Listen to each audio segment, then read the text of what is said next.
Yan, ayan na. Ito na naman, ayan na talaga. Ayan na talaga pagkabalik natin. Ito na talaga may nangyari na naman dito sa Pilipinas. Sa isang banda, kailan tayo bumalik? Wala na si BBM, sa US na siya. At nasa US na rin yata si Lenny, no? So mukhang number one, number two, parehas na sa abroad na kung kailan tayo nakabalik sa ating bayan. So yan, welcome back home sa sarili natin. At the same time, of course, nung Saturday, ayan, over the weekend, eto na, yung little president natin, yung executive secretary. In this case, nag-resign na po. Ayan na. Wala pang 80 days. Barely 3 months. Wala pa. Wala na yung little president, yung number 2 sa government natin. De facto number 2, of course. VP, supposedly number 2. Pero in de facto number 2 in terms of running the show, ayan na. Ayan na, ayan na. Ayan na. Okay. At si BBM, of course, ngayon, nasa Amerika na yata. Oo, for almost a week-long visit. Wow. Okay yun ah. Daming gagawin yata sa US ah. At of course, kasama din dyan yung speech niya sa United Nations. No? So, pag-usapan din natin ng konti yan. Actually, kanina medyo delayed tayo, guys. Gusto ko sana mag-start ng mas maaga. Kaso, meron tayong interview kanina with BBC among others. Preview nung mangyari. Kasi as you can expect, tatanungin naman tayo ng international media among others. What is the relevance of this trip? What things to expect? In terms of concrete outcomes, at what does it say about the Philippines and its democracy under the new president, Marcos Jr. So we'll talk about that a little bit. Now, obviously, medyo nawala rin tayo sa radar over the past 48 hours or so. Ang dami kong kailangang asikasuhin. And of course, there was kind of a na-hospitalized din kasi yung dad ko. So, medyo nasa worry mode tayo ng konti over the past 24 hours or so. But God willing, hopefully, the situation stabilizes na. Hospitalized lang kasi yung daddy ko about some condition. They're checking on him. So please guys, prayers if possible dun sa dad natin. Hopefully for his swift recovery. Alright, so pasensya na kung medyo nawala ako sa radar because, ayan na. Meron tayong mga, how should I put it? Meron tayong mga ibang priorities. Now, ayan na, nakikita ko na yung mga comments niyo dyan, ha? Yung mga comments niyo dyan. Chief of Staff. Wait lang, ha? Now, una-una, pag-usapan natin si Marcos ng konti because we'll talk about him even more later on, no? We'll talk about him more later on. Especially pag magsimula na yung kanyang speech sa United Nations. So by Wednesday, guys, magkakaroon tayo ng more or less hopefully live or post-speech analysis pagdating kay Pangulong Marcos Jr. Sa kanyang United Nations speech. So let me give just some my preliminary ideas dito sa relevance, kahalagahan at kahulugan ng speech na yan, no? Tama ba yung sinabi ko? Anyway, pasensya na ako, jet lag din pa tayo. Okay, so on one hand, well, Marcos Jr. being there in the United States right away. I mean, wala pang 3 months sa kanyang opisina. Hindi pa tapos yung, within first 100 days pa lang niya, nasa Amerika na siya. So that tells you hindi siya Tatay Digong. No, that tells you what a different president he is. Kasi pagdating kay Tatay Digong, never siya pumunta sa Amerika nung time na Pangulo siya. No? Nung time ng kanyang termino bilang Pangulo ng Pilipinas. Alright, never. He didn't visit any Western capital in official capacity. I don't know, dumaan yata siya sa New Zealand nung pumunta siya sa Peru for a summit, APEC summit, no? Few years into the office. Pero never siya nagkaroon ng official visit. Now, si Marcos Jr., wala pa yatang 1 week after nanalo siya, nung elections, nasa Melbourne na, diba, for family vacation.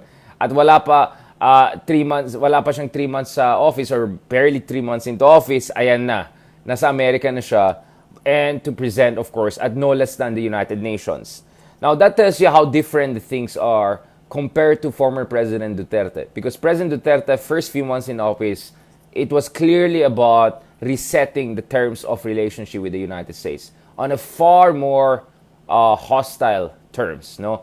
Kung maalala niya, at this point in presidency ni Pangulong Duterte, medyo papunta na siya doon sa kanyang hidwaan with Pangulong Obama, yung pagmumura niya, etc., which is extremely different pagdating dito sa tenor and cadence ng interaction of President Marcos Jr. with the American top officials. Very good interaction with Blinken, very warm interaction with President Biden over phone, also personal meetings with Wendy Sherman, number 2 at the State Department, with the U.S. Ambassador, new U.S. Ambassador to the Philippines. All of them went very smoothly, very well.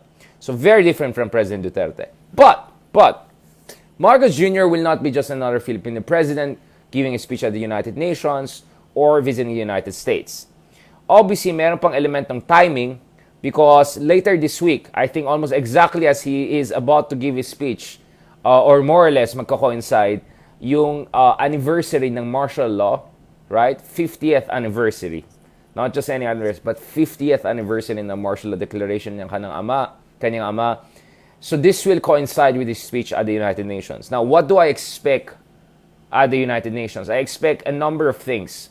I expect a package deal. First of all, I'm sure the speechwriter himself, etc., will make sure that that the tone and tenor of his speech will project statesmanship, in fact, even global statesmanship. I see a lot of element of rebranding dito. Also, rebranding for the Philippines in terms of presenting the Philippines as a pillar of regional integration. Hence, yung kanyang visit kay Indonesia and Singapore. Philippines also as a pillar of regional security and peace in terms of, at makita natin yan, in terms of his warm relations with both US and China. Very different again from President Duterte, was very hostile to the West but very friendly to China and even Russia. All the change tone si tatay, biglang patapos na yung term niya, both on China but even more so on Russia. So may rebranding nangyari also in terms of presenting the Philippines as a rising star. So President Marcos described the Philippines and Singapore as a kind of a rising economic star of Asia. Although I think in terms of GDP growth, India is still higher than us. But both Philippines and India were the worst affected economies in 2020, almost double-digit contraction. So growing that fast right now, that's barely recovery growth. But however you want to spin it, go ahead. So there'll be a lot of rebranding there. But rebranding, more importantly, also on the personal, familial level. I think Marcos definitely will try his best. I'm sure he'll try his best to present a kind of a new, more acceptable, friendlier face to the West. Because medyo notorious ang mga Marcoses in the West. In the Western media, in the Western public discourse, etc. Na, ibang usapan sa Pilipinas, ibang usapan yung mga respect my opinion, onion, mga ganun. Ibang usapan na yan. Balikan natin ito. Diyan sa West, I think one thing that I'm looking forward to or watching out for is whether Marcos Jr. will give an interview with a real journalist. No, hindi yung mga talk show, pakit style, but real journalist, right? From the top media outlets internationally. Let's see if that's going to happen. I'm looking forward to that. And let's see if ever he says he goes ahead with a really probing interview, then how he's going to handle it. Imagine that. Even dictators from, I don't know, from all around the world, even controversial guys from Saudi Arabia, even Putin, for instance, would give interviews to top Western journalists, right? A lot of them real, legit journalists, right? So let's see if Marcos will also be open to that. And I'm sure if ever he'll be open to that, he will try to present his family's, his father's legacy, but more importantly, present himself, right? In a much more positive light than how they are perceived in the West, no? At hindi ako magtataka, Marcos will also try not only present the Philippines as emerging middle power, present the Philippines as a rising economic star, present the Philippines as a place to invest in, a pillar of stability and prosperity in the region. Philippines is a country that wants to be friends to all but an enemy to none, which is very actually a Singaporean term, which Tatay Digong term picked up and then parang ginagaya ulit ngayon. But also, I think also presenting themselves, the Marcoses, as kind of harbingers of a new era of prosperity and assertiveness and, in fact, stability, even political stability, considering that Marcos Jr. has the biggest electoral mandate in recent memory with winning almost 60% of the votes. No one came close to that. Now, I'm sure may mga magsasalita dyan, magka-comment dyan, but officially speaking, he has the highest mandate in recent memory. First majority elected president in Philippines in a very long time. No, the last time in a competitive elections, the Philippine president got more than 50% vote was his dad. right? Mid-1960s yan. Now, I'm not gonna count the re-election of Marcos Sr. because medyo controversial elections yan. But the first one, he won majority. Now, balikan natin yan. So, pagdating kay Marcos Jr., I also expect him to talk about his family in ways that is less about attacking the opposition, attacking Lenny, attacking Democrats, attacking etc. Because that will not go down well in the West, especially, or in the US. But more in terms of talking about the achievements, real imagine, and also what things he wants to bring to the picture. I think he would like to also talk about the future, infrastructure development in the Philippines, economic development in the Philippines. I think those are the things that Marcos Jr. would like to talk about in his speech there. All right, so that's why let's look how he's gonna balance these different elements, and if ever he's gonna grant an interview with a real journalist. No offense to some people, ang mga talk show style and all. That's not real journalism. I'm talking about real journalists, hindi yung mga chummy-chum style. Yung real journalist will put tough question to him, push him on those tough questions. Let's see how he'll handle the pressure, and a world-class journalist, right? All right, let's see that, because you know what's the situation here, right? Ano ba? Kamusta pala si Tony G? Ano yung latest sa kanila? Okay, anyway, balikan natin to.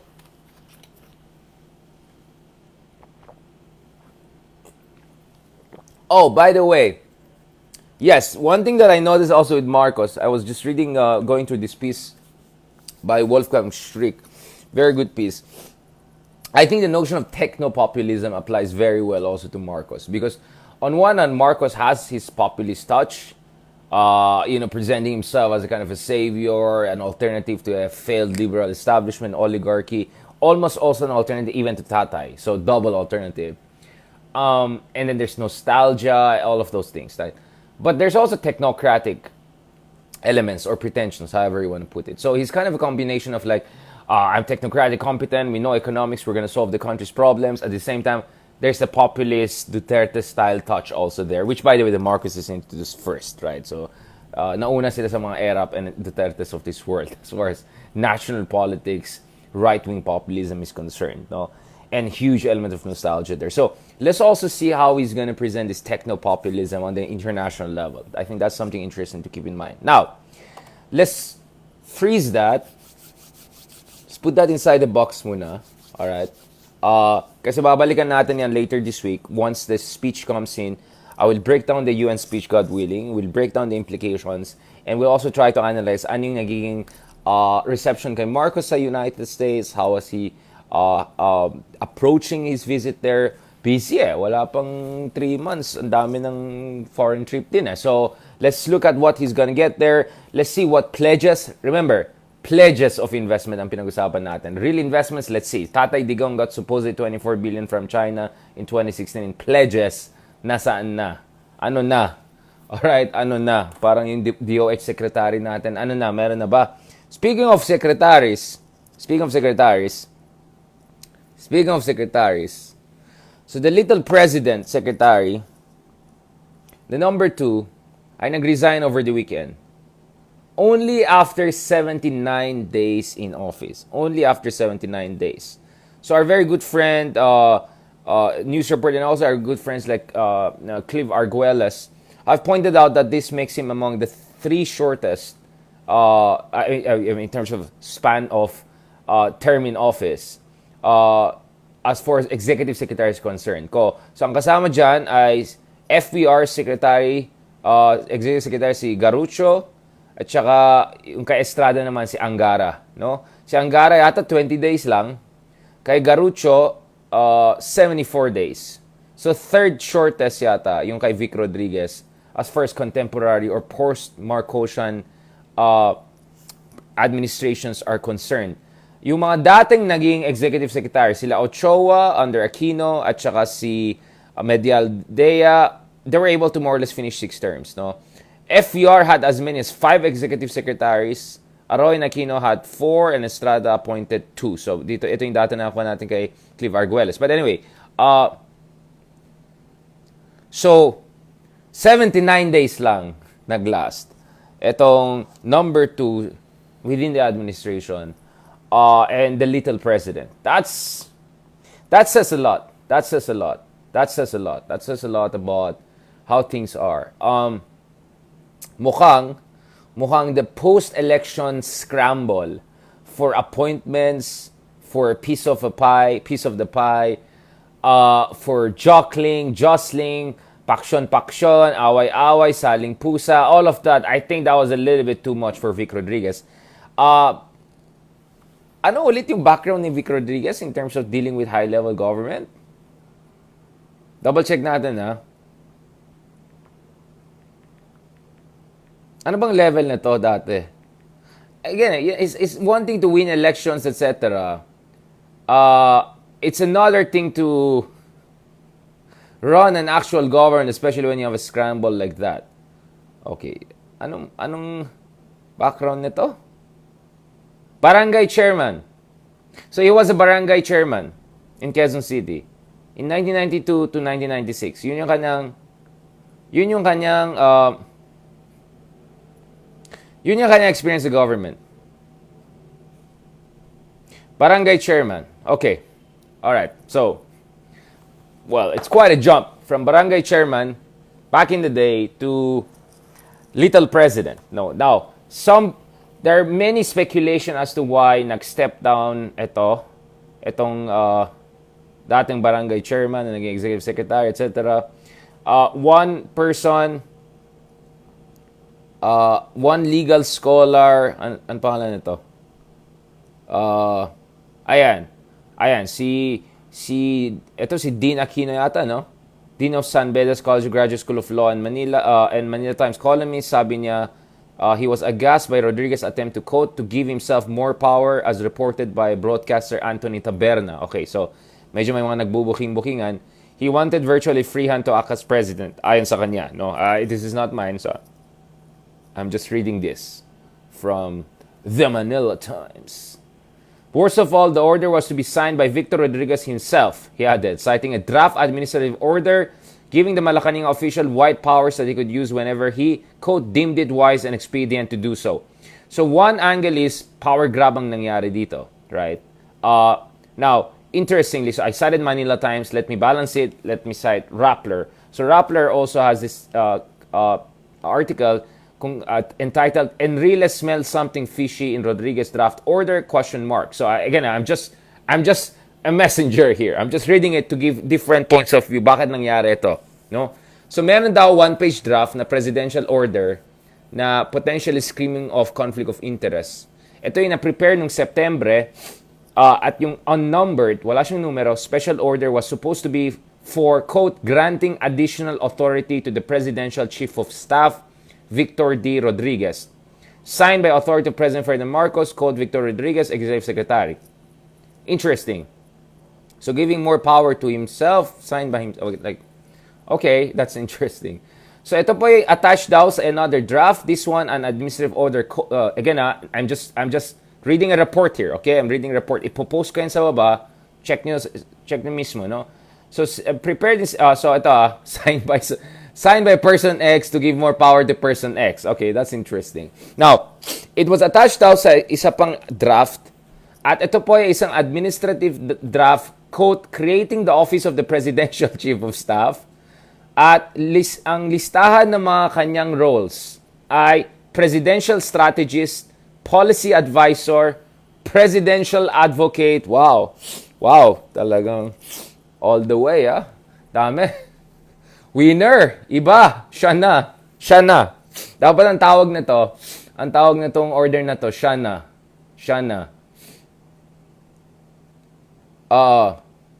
So talagang little president ang gagawin nito if ever napasa, no? So apparently, base sa report na yan, may mga opposition internally including from legal counsel, centenarian almost yata, no? Si Enrile, no? In a 5-page memo to Marcos dated September 15, sabi niya, there is no need to create the position of the Presidential Chief of Staff, much less grant it so much power. At siya po ay nag-cite ng precedents including the Presidential Chief of Staff merely assist the President on routine daily functions. So, ang trabaho dapat nitong Chief of Staff ay, alam nyo na, hindi dapat ganito. Dapat alam na. So, ayon kay Enrile, in fairness kay Enrile, talagang sharp and talagang on point. ang chief of staff dapat ay hindi may decision making power. Wala dapat siyang signing power. Wala siyang review power. Wala siyang power of supervision or control over government department, agency, or office, at wala siyang dapat power whatsoever to represent or act on behalf of the president. Ayan. So, ang interpretation ni Enrile is, wait lang. What? Wait, what? So parang one angle that is coming out in the reports, again, I'm not saying this final, is that medyo parang power grab ba ito or something like that. Now, nonetheless, nag-resign siya, but the reason he gave was different. The reason he gave, because we want to be fair, we want to give everyone their side, ang reason naman niya is, parang, I want to just read exactly yung terms, na parang personal reasons daw. Ito, So apparently, on one hand, the report is, may ginagawang posisyon na maraming power. Sorry.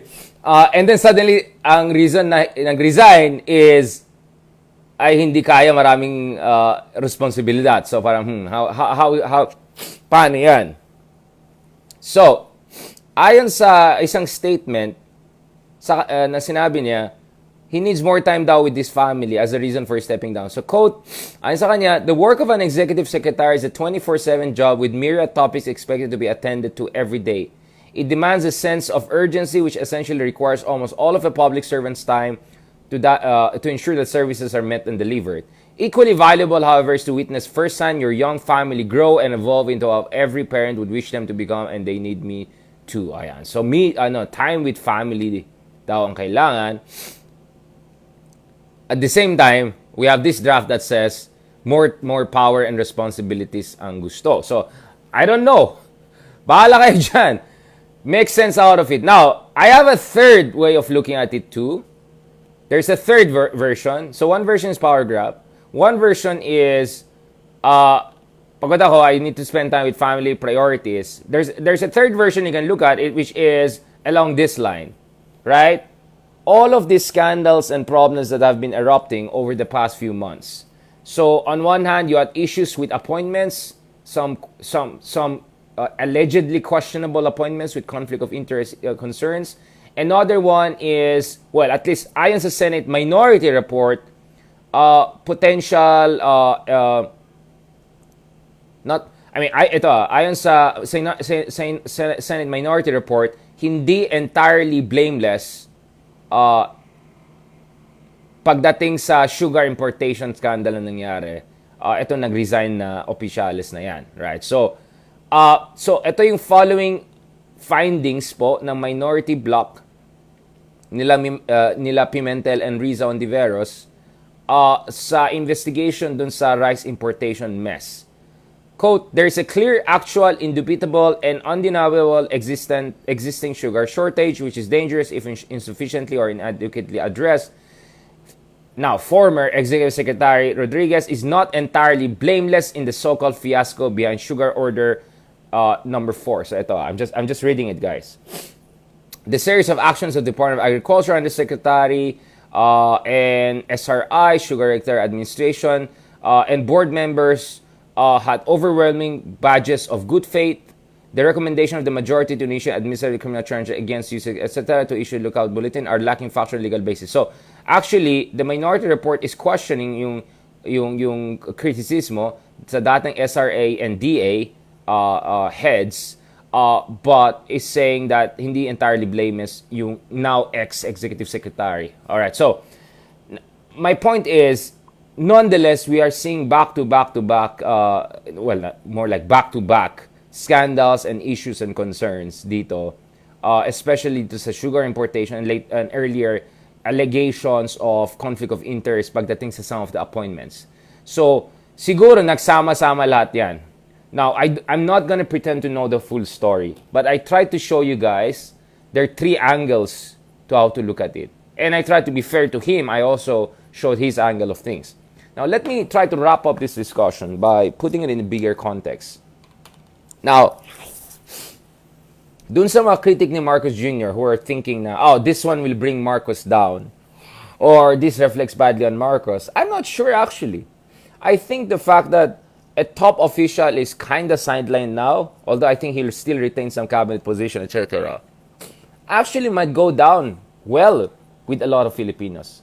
Because what Filipinos don't like even more than allegedly, let's say, misbehaving or officials who are not living up to the task, ang mas hindi pa gusto ng taong bayan sa atin is pag dinidepensahan pa ng presidente or the president is sticking to them even if there's overwhelming opinion, if not evidence, that something is off the rails.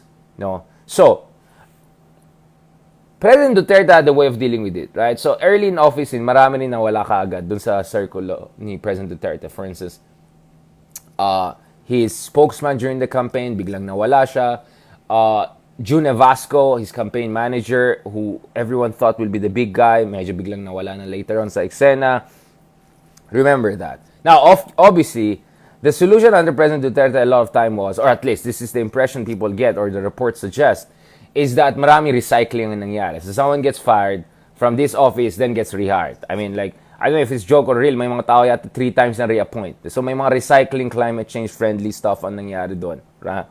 But at least, on the surface, there was some firing happening. So that made a lot of people impressed. Now, in fairness kay Pangulong Duterte, at least he's firing people if there is quote-unquote whiff of corruption or anomalies or misbehavior. Now, obviously, not everyone pays attention to the reappointments and recycling and etc. Ibang usapan na yan. Hopefully, people pay more attention to those things too. But you see, one problem we had in the past, including under the late President Aquino, was there was a perception that there were misbehaving officials and cabinet members. Letter A ang simula ng pangalan ng iba. Yung isa, letter P. Alam niyo na yung mga scandal na yan, di ba? Alam niyo na yan. From DAP, DAP yan, or dun sa PDAF, well, mamasapano pa lang, di ba? Like, some big level people had to be held accountable for that. And yet, and then yung breakdowns of MRT, right? Breakdowns of public infrastructure. So yung Department of Transportation, dapat something had to be done there. But no hindi Walang na-replace, walang na-fire noon at all. So at least under the former administration, well, at least on the surface, someone got fired. So at least there's an illusion at least, or perception of accountability, although ibang usap may recycling. But prior to that, we had a situation whereby even though there was overwhelming ayan na yung mga blind item. Actually, dalawa pa yung letter A pero yung isang A yung mas questionable kaysa isang A. Pero dalawang letter A at saka isang letter P. Okay? At yung letter P na yan, hindi ito yung letter P na naging finance secretary. Okay? Iba po yung, kaka-add lang niya sa akin sa LinkedIn yata, yung isa na letter P din. Parehas yung family name dito sa isang P na naging finance secretary. Okay? Hindi yun hindi yung finance secretary. Maayos yun, magaling yan, mahusay yan. Itago na lang natin sa pangalan na, ayan na naman tayo. Ayan na, kakabalik lang natin sa Pinas, nagpa-blind item na tayo. Talagang, wala nawala na yung Europe ko Parang back na naman tayo sa Bardagulan. Nung sa Europe tayo, ang ganda ng natin dyan, ang ganda ng vibes natin, friendship, love, eat, pray, love, yung mga ganun. Eat, love, hindi na, walang love walk, yung mga ganun. Ngayon, pagbalik niya, wala na, Bardagulan na. Itago na lang natin sa pangalan na, basta A, dalawang A, isang P, ayan. Meron pa actually meron pa tatlong A yun, sorry. Meron pa tatlong A, isang P, at yung P na yan, hindi yun yung finance secretary. Alam niyo na yan. I think that was a mistake. I think that was a big mistake. Because there was, as I said, politics din to, di ba?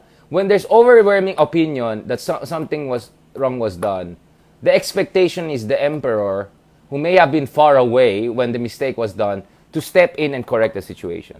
And when the feeling is the emperor is just defending yung kanyang tao, it reflects badly on the emperor, right? So I'm kind of using, guys, ayan na yung mga blind item.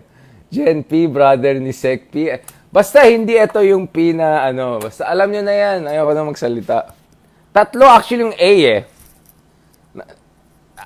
Itago, ah, ah, ah, okay, mamaya na yan. Bahala na kayo mag-ano dyan. Basta, wala eh. Wala.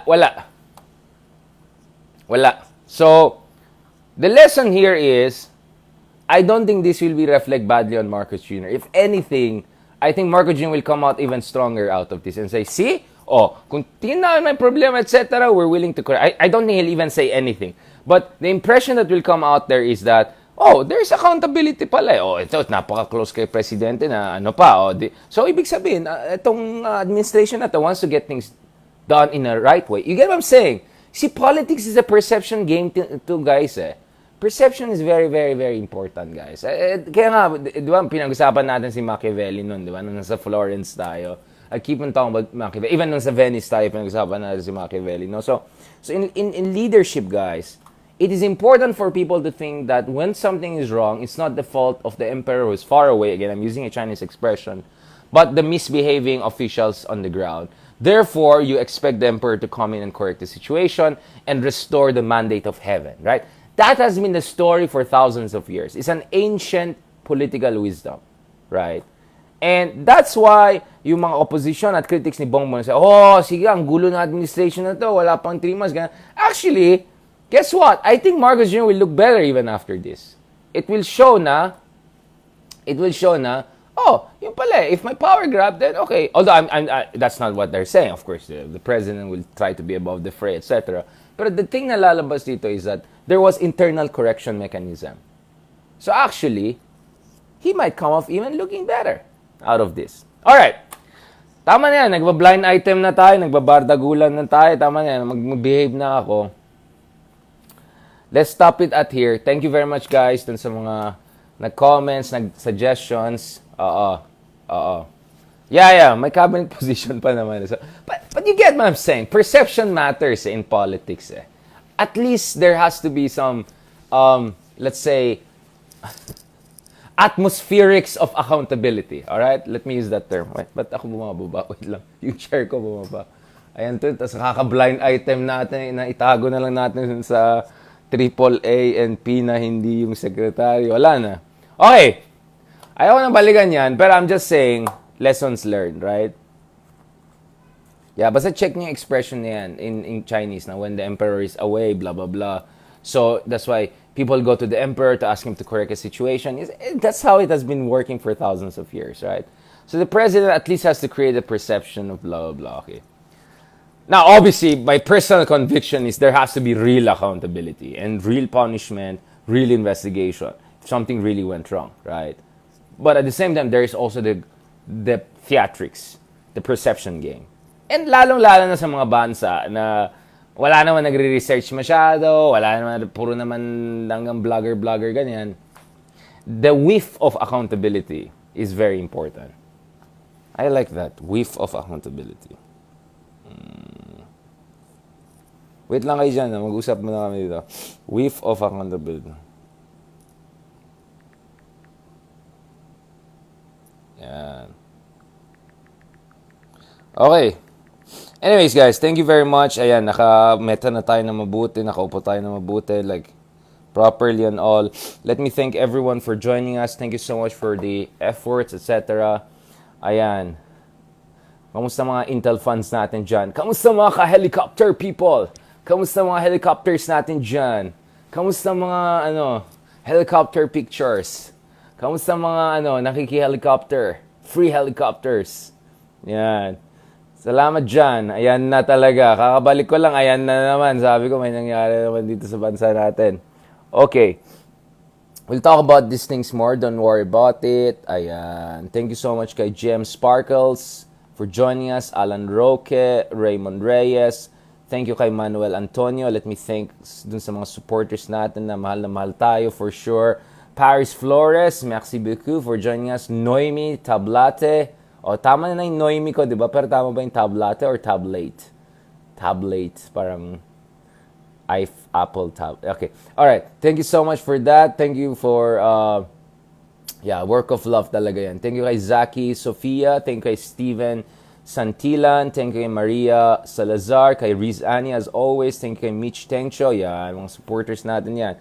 Kay Ma'am Jocelyn, thank you so much for your prayers and support. Salamat, thank you so much sa lahat ng mga nagpa-pray sa atin, para sa atin. I really appreciate it. Thank you kay Arwin Rubio, thank you kay John Pesigan, kay Margaret Rodriguez, kay Amelia Brillantes, Faith Theris, Feni San Miguel, Manuel Antonio, and Rose Garcia Flores. Apologies if you don't want your name to be read, but this is my way of showing support, showing appreciation for your support. Naglalobat na tayo. Thank you very much kay Rosario Borrer also, kay Raquel Mayo. Ayan, America. Nasa America, si Marcos Jr. America, the land of, yun, ayun tayo dyan. America. Talaga, America agad Wala pang 3 months. US na naman. Travel. Yun, Thank you kay Modesta Opeña. Thank you sa lahat ng sumuporta sa atin, sa mga nabigyan ng stars. Thank you again for your prayers. Hospitalized pa rin daddy ko. So God willing, I really hope the situation improves with him. So, pasensya na, medyo windang tayo over the past 24 hours or so. And I had to catch up on a lot of work also, so medyo nagsama-sama. But I said I'll try my best to make time. Now tomorrow, balikan ko kayo. God willing, the situation improves with that, etc. Other things we'll do in our meta. And by the way, I also have arranged an interview with a good friend and a top expert who has a new book, Greg Pauling of the Center for Strategic International Studies, joining us from Washington, D.C. He's also now a faculty at Princeton University. So we'll be talking also to experts. So this will be part of my podcast, interviews, etc. So as always, I'll allow you guys to eavesdrop. And more than eavesdrop, you're free to ask questions dun sa mga guests natin. So we'll start again with our guest series,